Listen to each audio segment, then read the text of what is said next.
आज के इस वीडियो में पुलिस प्रशिक्षण केंद्र मधेपुरा में आयोजित नवनियुक्त सिपाहियों के मध्यवर्ती आंतरिक परीक्षा, पुलिस संचार एवं आधुनिक उपकरणों का प्रयोग और अनुसंधान से संबंधित प्रश्न एवं उनके उत्तरों को देखते हैं। प्रश्न की कड़ी में प्रथम प्रश्न है, बिहार पुलिस रेडियो संगठन कब अस्तित्व में आया? तो इसका सही उत्तर है ऑप्शन बी 1945 में। ब्रिटिश काल में ही 1945 से ही बिहार पुलिस रेडियो का गठन जो है अस्तित्व में आया। दूसरा प्रश्न है, बिहार पुलिस रेडियो संगठन में कितनी प्रकार की सेवाएं हैं? इसका सही उत्तर है ऑप्शन सी 2 प्रकार की सेवाएं हैं। एक हो गया परिचालन संवर्ग यातायात सेवाएं और दूसरा हो गया तकनीकी संवर्ग या अनुरक्षण संवर्ग बोल सकते हैं। चलिए नेक्स्ट तीसरा प्रश्न है, रेडियो संचार का मुख्य कार्य है? तो इसका सही उत्तर है ऑप्शन ए सूचना संप्रेषण, सूचना का आदान प्रदान, एक जगह से दूसरे स्थान पे भेजने का काम, संप्रेषण का काम। नेक्स्ट चौथा प्रश्न है, किसी व्यक्ति के सामानों की जांच करने हेतु कौन सा उपकरण प्रयोग में लाया जाता है? सामानों की जांच करने के लिए। तो इसका सही उत्तर है option B HHMD hand held metal detector. Next पांचवा प्रश्न है, VHF संचार उपकरण कितने प्रकार के होते हैं? तो इसका सही उत्तर है ऑप्शन ए VHF संचार उपकरण मुख्य रूप से 2 प्रकार के होते हैं। एक लो बैंड VHF जिसमें 75.5 मेगाहर्ट्ज से 81.4 मेगाहर्ट्ज आवृत्ति तक के होते हैं, और एक होता है हाई बैंड VHF।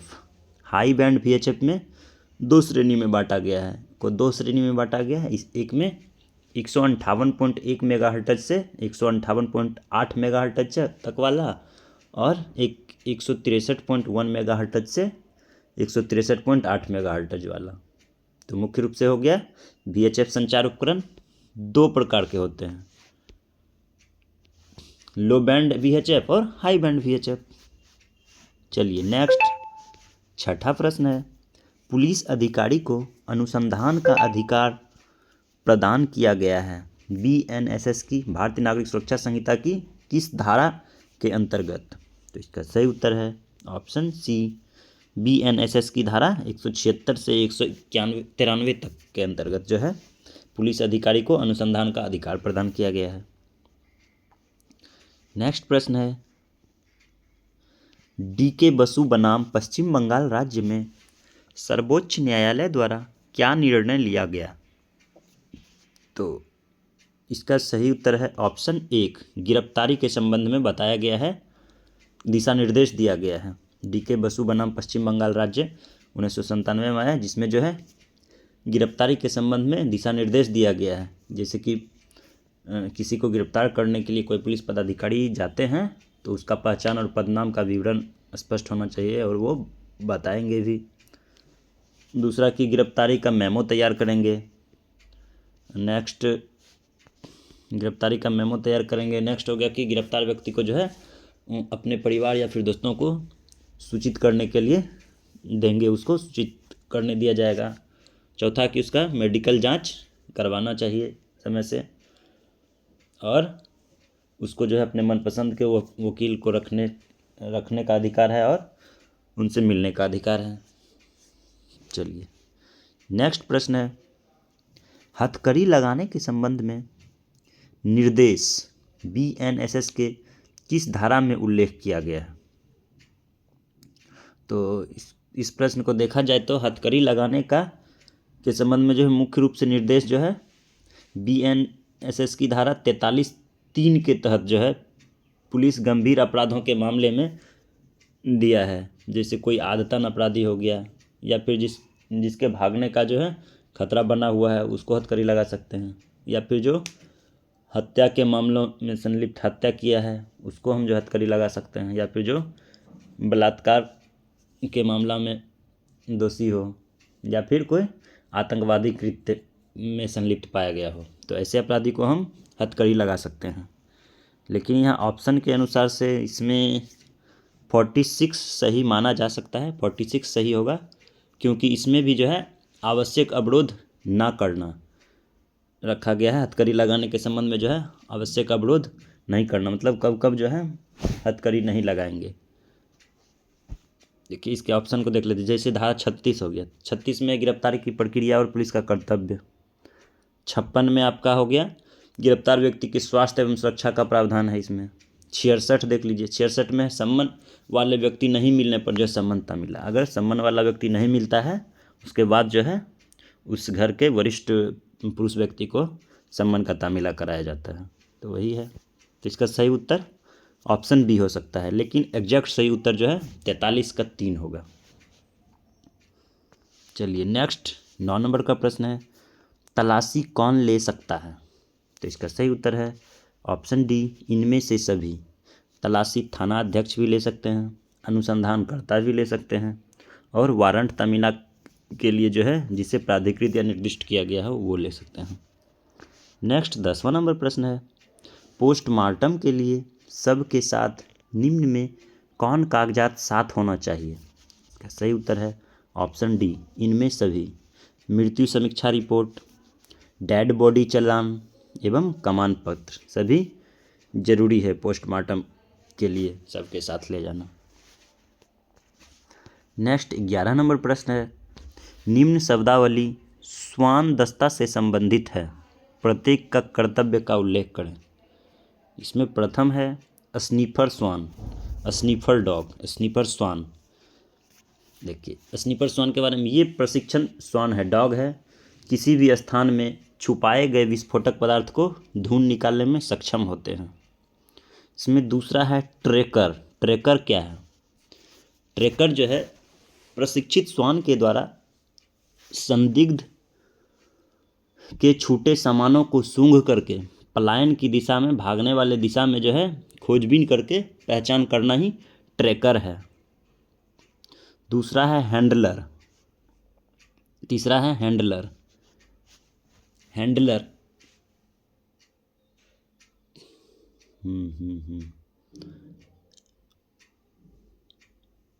हैंडलर, अच्छा हैंडलर को देखते हैं। चौथा है land mines detector. Land mines detector, land mines detector हो गया प्रशिक्षित श्वान के द्वारा जो है जमीन के अंदर गहराई तक छुपाए गए विस्फोटक आईडी पदार्थ को ढूंढ करके निकालते हैं। और पांचवा है नारकोटिक्स डिटेक्टर। नारकोटिक्स डिटेक्टर जो है इसमें श्वान, प्रशिक्षित श्वान वाहनों या फिर किसी स्थान आदि पर छुपा कर रखे गए नारकोटिक्स, जैसे हशीश हो गया, चरस हो गया, कैफीन हो गया, गांजा हो गया, ये सब को जो है ढूंढ कर निकालने का काम करते हैं। चलिए नेक्स्ट 12 नंबर प्रश्न है, निम्न में सभी का फुल फॉर्म लिखें। फर्स्ट है HHMD, hand held metal detector. दूसरा है DFMD, door frame metal detector. तीसरा है DSMD, deep search metal detector. चौथा है BNSS, भारतीय नागरिक सुरक्षा संहिता। पांचवा है FIR, फर्स्ट इंफॉर्मेशन रिपोर्ट। चलिए नेक्स्ट सब्जेक्टिव प्रश्नों को देखते हैं। इसमें प्रथम प्रश्न है, इसमें कहा गया कि 5 प्रश्नों के उत्तर दें, लगभग 10 प्रश्न है। तो इसमें प्रथम प्रश्न हम देखते हैं, तलाशी के समय किन किन बातों का ध्यान रखना जरूरी है? तो तलाशी के समय जो है क्या क्या ध्यान में रख सकते हैं? तलाशी के समय उसे अपनी खुद की तलाशी देना चाहिए, 2 निष्पक्ष गवाह को रखना चाहिए, तलाशी का आधार बताना चाहिए, जिसकी तलाशी ली जानी है या फिर जिसके घर की तलाशी ली जानी है तो उसको तलाशी का आधार बताना चाहिए। अगर तलाशी वारंट हो तो तलाशी वारंट दिखाना चाहिए। महिला की तलाशी अगर लेनी है तो महिला पुलिसकर्मी के द्वारा तलाशी करवानी चाहिए। तलाशी में बरामद सामानों की जब्ती सूची तैयार कर, मेमो तैयार करनी चाहिए। यही सब है। नेक्स्ट दूसरा प्रश्न है, ड्यूटी के दौरान संतरी या गार्ड के क्या कर्तव्य व दायित्व हैं, उल्लेख करें। तो ड्यूटी के दौरान संतरी का कर्तव्य क्या है? ड्यूटी खड़ा रह करके करेंगे, ड्यूटी चुस्त एवं सतर्क रह करके करेंगे, आने जाने पर वालों पर नज़र रखेंगे, धूम्रपान नहीं करेंगे किसी भी प्रकार का, और ड्यूटी के दौरान मोबाइल फ़ोन का प्रयोग नहीं करेंगे। चलिए नेक्स्ट तीसरा प्रश्न है, विस्फोटक एवं लावारिस बम बरामद होने पर पुलिस के क्या कर्तव्य हैं, बिंदुवार अंकित करें। अगर विस्फोटक या लावारिस बम बरामद होता है तो सबसे पहले प्राथमिक सुरक्षा का उपाय करेंगे, घेराबंदी करेंगे। घेराबंदी में क्या 100 से 200 मीटर तक सेफ्टी जोन निर्धारित कर देंगे, आवाजाही ताकि वहाँ बंद हो जाए, और आसपास के व्यक्ति को सुरक्षित स्थान पर ले जाएंगे। अगर वहाँ आबादी वाला क्षेत्र है तो वहाँ से सबको बाहर निकालेंगे, सुरक्षित स्थान पर ले जाएंगे। उसके बाद बम डिस्पोजल स्क्वाड टीम को बुलाएंगे। उसके बाद दमकल गाड़ी का व्यवस्था करेंगे। उसके बाद जो है उसका फोटोग्राफी या फिर वीडियोग्राफी करेंगे। चलिए नेक्स्ट चौथा प्रश्न है, घटना स्थल किसे कहते हैं?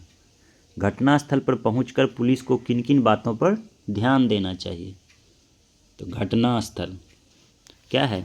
किसी भी अपराध का मुख्य केंद्र बिंदु जो है घटना स्थल है। यह वह जगह या फिर स्थान होता है जहाँ की घटना करने वाले के द्वारा जो है पीड़ित व्यक्ति को क्षति पहुँचाए जाने की कार्यवाही होती है।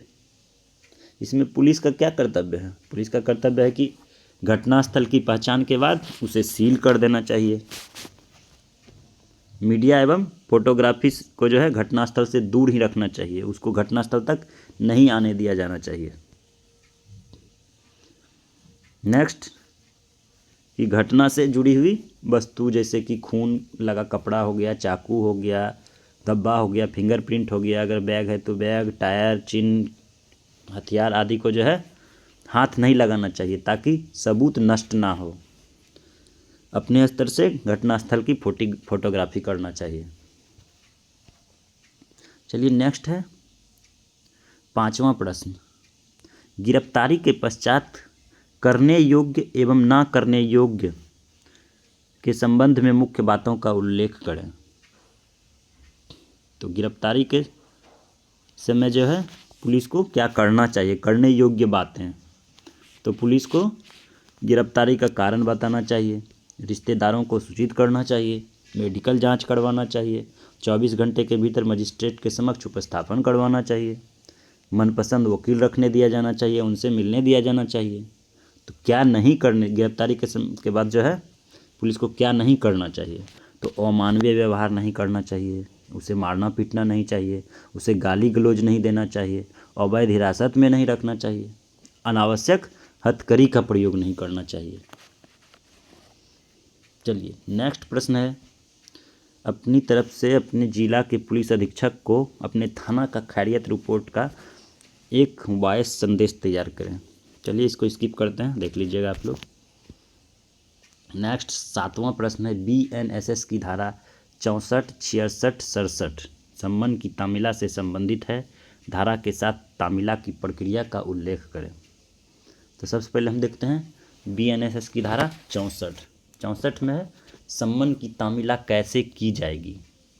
पुलिस अधिकारी के द्वारा की जाएगी, न्यायालय के द्वारा की जाएगी, या फिर न्यायालय द्वारा नियुक्त किसी भी अन्य व्यक्ति के द्वारा, निर्दिष्ट कोई भी व्यक्ति के द्वारा किया जाएगा। और सम्मन की जो है 2 प्रति में तैयार किया जाएगा, प्रति जो है 2 प्रति में तैयार किया जाएगा। सम्मन तामीला के लिए प्रति 2 प्रति में तैयार किया जाएगा।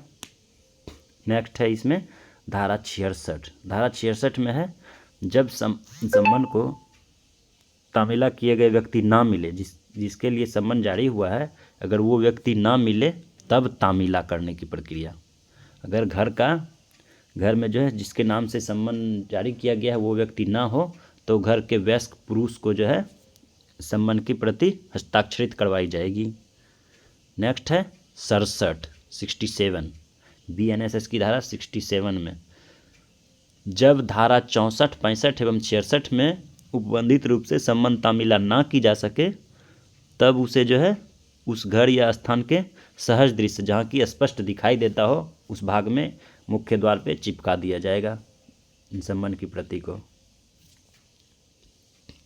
नेक्स्ट 8वां प्रश्न है, न्यायालय में बंदियों के उपस्थापन के लिए ले जाते समय मार्ग रक्षण में पुलिस कर्मियों को किन सावधानियों एवं तरीके अपनानी चाहिए, उल्लेख करें। कैदियों के मार्ग रक्षण हेतु उपस्थापन हेतु जो है क्या क्या सावधानियां बरतनी चाहिए। देखिए, कैदी के मार्गदर्शन में जो ध्यान देने वाली मुख्य बातें हैं कि ड्यूटी सतर्कता एवं सावधानी पूर्वक करना चाहिए। जो है अपने साथ अगर रात में कैदी का एस्कॉर्ट किया जा रहा है तो रोशनी का पूरा प्रबंध साथ में रखना चाहिए। ज़रूरत के हिसाब से हथियार साथ उपलब्ध होना चाहिए। हथकड़ी का प्रयोग जरूरी हो तो सही प्रकार से करना चाहिए और हथकड़ी की जो चाबी होती है उसको कैदी से दूर रखना चाहिए। कैदी को किसी दूसरे व्यक्ति के द्वारा खाना पीने का सामान नहीं दिया जाना चाहिए। कैदी की संख्या के अनुरूप सिपाही, हवलदार या फिर पदाधिकारी पर्याप्त मात्रा में होना चाहिए। यही सब है। नेक्स्ट 9वां प्रश्न है, फायर आर्म जख्म और नुकीले या धारदार हथियार से जख्म के में जो है अंतर स्पष्ट करें। तो फायर आर्म का जख्म जो है प्रवेश द्वार पे गोल होता है और नुकीले हथियार जिससे जख्म जैसे चाकू कुछ अगर किया जाता है तो वो सीधा कटा हुआ होता है। दूसरा हो जाएगा कि फायर आर्म के जख्म के आसपास जो है जहाँ होता है मुख्य वहाँ पे जो है बारूद के अंश हो सकते हैं और इसमें नुकीले हथियार से बारूद वगैरह के अंश नहीं रहेंगे। और इसमें जो है अंदरूनी क्षति अधिक होती है। फायर आर्म वाले में अंदरूनी क्षति अधिक होती है और इसमें बाहरी क्षति अधिक होती है, बाहर से ही दिखती है नुकीले हथियार से जख्म वाले में।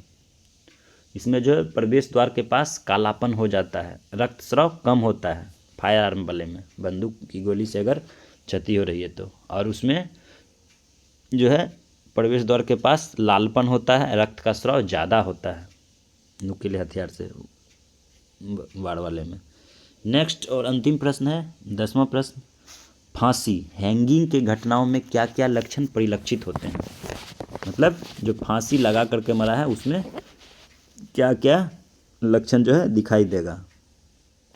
इसमें जो है गर्दन पर निशान हो जाएगा, लिगेचर मार्क दिखेगा, रस्सी के निशान दिखेंगे, दबाव का निशान दिखेगा कि दबा करके मारा गया है रस्सी से या फिर किसी भी कपड़ा से या फिर हाथ से। दूसरा कि चेहरे की त्वचा जो है पीली या फिर नीली पड़ जाएगी। आँखों में जो है रक्तस्राव हो सकता है। जीभ बाहर आ सकता है, हो सकता है कि जीभ उसका बाहर आ जाए। हो सकता है कि वीर्य, मल या फिर मूत्र का स्राव हो जाए। अंगुली एवं अंगूठा आमतौर पर जो है हथेली की ओर मुड़ा हुआ होता है। अगर फांसी का केस है तो उसमें हथेली जो है हथेली की ओर उसका अंगूठा मुड़ा हुआ रहेगा और अकड़ी हुई अवस्था में होती है। चलिए, इसी तरह का वीडियो पाने के लिए हमारे चैनल को सब्सक्राइब करें। धन्यवाद।